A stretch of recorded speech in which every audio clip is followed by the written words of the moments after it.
Good morning बच्चों। और test 3 में लेवल 2 के ऊपर ये क्वेश्चन नंबर 14 है। क्वेश्चन देखते हैं। क्वेश्चन कह रहा है in diagram capital M, M naught, M are masses of सोन ब्लॉक्स। दिखाए गए ब्लॉक के मासेज यहाँ पे इन सिंबल के द्वारा रिप्रेजेंट किया गया है। अब आगे कह रहा है find mass of hanging block m for which block m naught remains at rest, है ना भाई। इसकी मास क्या होनी चाहिए ताकि ये वाला मास इस इंक्लिनेशन प्लेन पे रेस्ट में रहे। और दिया हुआ है ऑल सरफेसेस आर स्मूथ। सारे के सारे सरफेस क्या है बच्चों यहाँ पे स्मूथ है, ऐसा दे रखा है।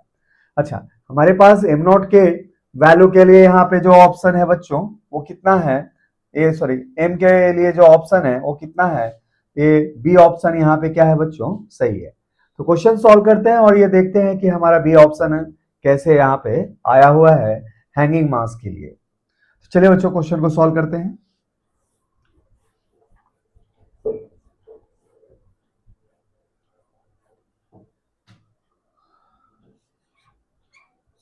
सॉल्यूशन। अच्छा, हमें क्वेश्चन में दे रखा है बच्चों कि ये मास क्या होना चाहिए ताकि ये जो ब्लॉक है एम नॉट मास का इस इंक्लिनेशन प्लेन पे रेस्ट में रहे। अच्छा, कुछ समय के लिए मान लिया जाए कि ये रेस्ट में है इसके सरफेस के ऊपर, है ना। अब जब ये मास नीचे मूव करेगा तो ये भी इस डायरेक्शन में मूव करेगा। तो जितना डिस्टेंस ये नीचे कवर करेगा वो उतना ही डिस्टेंस ये दोनों ही इस डायरेक्शन में कवर करेंगे। जो स्पीड इसके पास किसी समय होगा उतना स्पीड इन दोनों के पास इस डायरेक्शन में होगा। तो कह सकते हैं कि जितना एक्सेलेरेशन इसके पास नीचे के डायरेक्शन में होगा उतना ही एक्सेलेरेशन इन दोनों ही ब्लॉक के पास इस डायरेक्शन में होगा। अब ये एक्सेलेरेशन होगा क्या, तो हम यहां लिख सकते हैं एक्सेलेरेशन, या ऐसे लिखते हैं let all 3 masses move with same acceleration। अच्छा, सेम एक्सेलेरेशन इन मैग्नीट्यूड हो सकता है केवल, भाई इसके डायरेक्शन अलग है इसके डायरेक्शन अलग है तो एक्सेलेरेशन तो इनके सेम नहीं हो सकते। हाँ, एक्सेलेरेशन का मैग्नीट्यूड तीनों के लिए क्या होगा बच्चों, सेम होगा, तीन मैग्नीट्यूड। अब देखते हैं बच्चों आगे।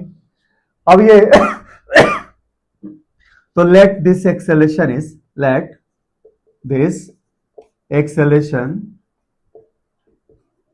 Is a.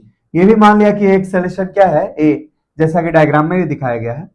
हियर एक्सेलेरेशन क्या होगा भाई, किसी भी सिस्टम का एक्सेलेरेशन होता है क्या, net pulling force are divided by total mass moving under that pulling force.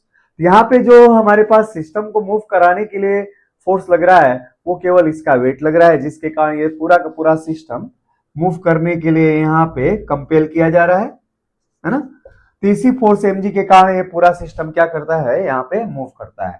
तो ये एक्सेलेरेशन क्या होगा, तो net pulling force mg divided by इस फोर्स के कारण कितने मासेज मूव करते हैं साथ में, तो एम और एम नॉट मूव करते हैं तो एक्सेलेरेशन हो जाएगा mg upon m plus m not.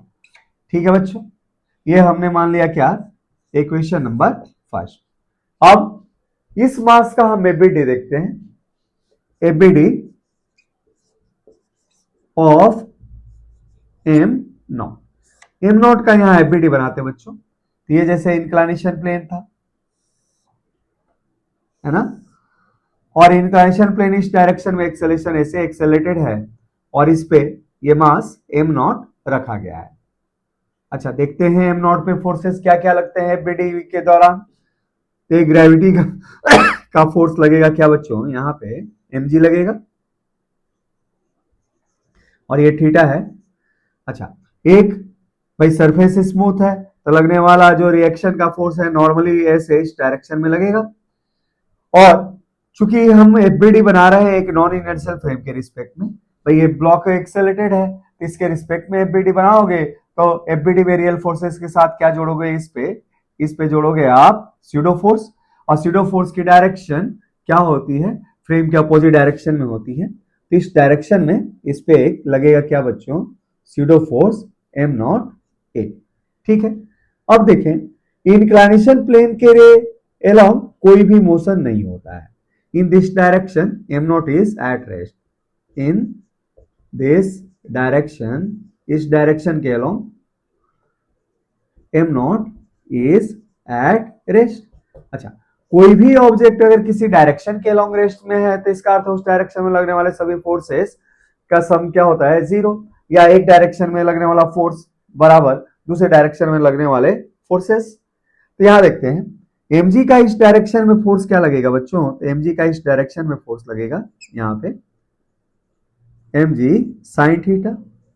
अच्छा, अगर ये हमारे पास थीटा है तो कॉरस्पॉन्डिंग एंगल ये भी थीटा होगा। अब इस डायरेक्शन में स्यूडो फोर्स का कंपोनेंट क्या हो जाएगा बच्चों, ये हो जाएगा ए में, है ना, कॉस थीटा। ठीक है, तो हमारे पास यहां लिख सकते हैं from diagram, from diagram, diagram से हम क्या लिख सकते हैं, तो लिख सकते हैं बच्चों ए में cos theta equal to m g sine theta. ठीक है, अच्छा, अब हमारे पास क्या है, mass m m M naught है बच्चों, है ना, तो एम नॉट है, यहां पे मास का सिंबल देख लीजिएगा आप, एम नॉट है। ठीक है, और ये भी क्या होगा, m naught g sine theta. तो एम नॉट से एम नॉट हमारा यहां कैंसिल आउट हो गया बच्चों। अच्छा, अब एक्सेलेरेशन की वैल्यू तो दे रखी है आपको, कितना एक्सेलेरेशन की वैल्यू दे रखी है आप लोगों को, m ji upon M plus m, m a naught दे रखी है बच्चों। तो हम यहाँ क्या लिख सकते हैं, यहां लिख सकते हैं एम जी, भाई एक्सेलेरेशन की वैल्यू रख रहे हैं, M ji upon M plus M naught I into cos theta, I ये क्या है बच्चों, जी साइन थीटा। अच्छा, जी से जी कैंसिल आउट हो गया। अब इसको जो सॉल्व करेंगे तो देखते हैं क्या मिलने वाला है, ये हटाता हूं बच्चों।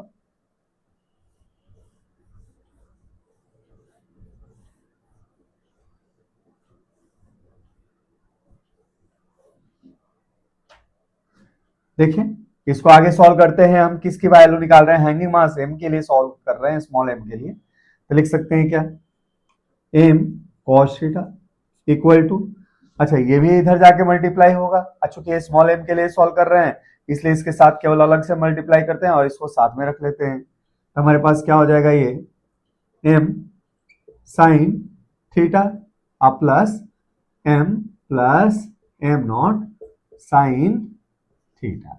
ठीक है बच्चों, अच्छा ये इधर जाएगा तो बन जाएगा क्या, cos theta minus sine theta equal to m plus M naught और साइन थीटा। तो इसलिए जो हैंगिंग मास है उसका मास क्या आया बच्चों, तो मास आया M plus M naught sine theta और divided by cos theta minus sine theta. अच्छा, साइन थीटा से ले जाकर डिनोमिनेटर में मल्टीप्लाई कर दें, डिवाइड कर दें, तो स्मॉल एम अर्थात कि हैंगिंग मास का मास क्या आ जाएगा, ये मास आ जाएगा बच्चों एम प्लस एम नॉट। अच्छा, साइन थीटा से डिवाइड किया तो एक इसमें कन्वर्ट हो गया कॉट थीटा और minus one. It is your answer. ठीक है, तो हैंगिंग मास की वैल्यू इतनी होनी चाहिए ताकि ये तीनों ही साथ में एक दूसरे के मूव कर सके। तो चलिए बच्चों, और हम क्वेश्चन करते हैं इस टेस्ट के ऊपर।